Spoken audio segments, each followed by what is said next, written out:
how to make a terrarium. So today I'm going to make an enclosed terrarium with you, and your supplies are going to be horticultural charcoal, a little bit of sphagnum moss dampened, soil, and some small tropical plants to go inside. Succulents are not a good choice for an enclosed terrarium.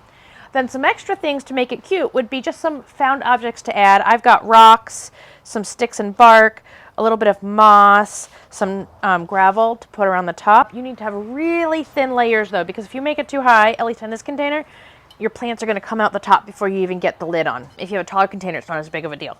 This looks big, but once we start filling it, it's pretty difficult. So first, charcoal, just a thin layer to cover the bottom. You don't even need to have the entire bottom covered, just so you shake it around, just have a nice even layer. That acts as a sponge so that when there's sitting water in the bottom, it'll pull in that water, sort of like a sponge does, while not allowing the plant's roots to have access to it.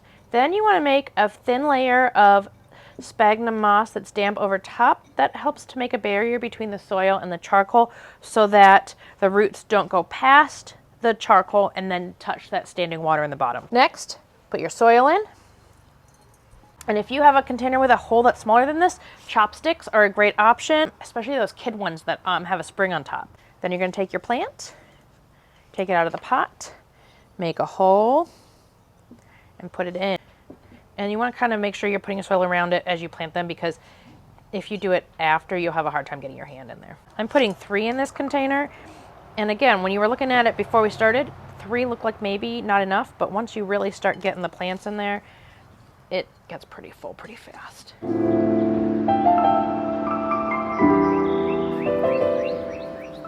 could finish there, but now I'm going to add some cute little finishing touches to make it look more like a fairyland or a little forest scape. So this is where little utensils or small hands can be helpful. Sometimes I like to use the plastic pots to get the rocks kind of where they need to go.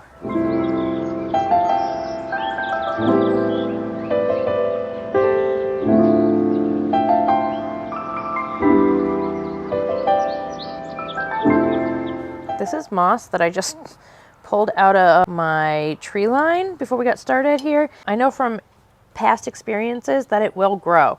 So that is a 4th plant in here, I suppose. So this is the fun part where you can really take your time and make it look just the way you want it to, fiddle with it a little bit.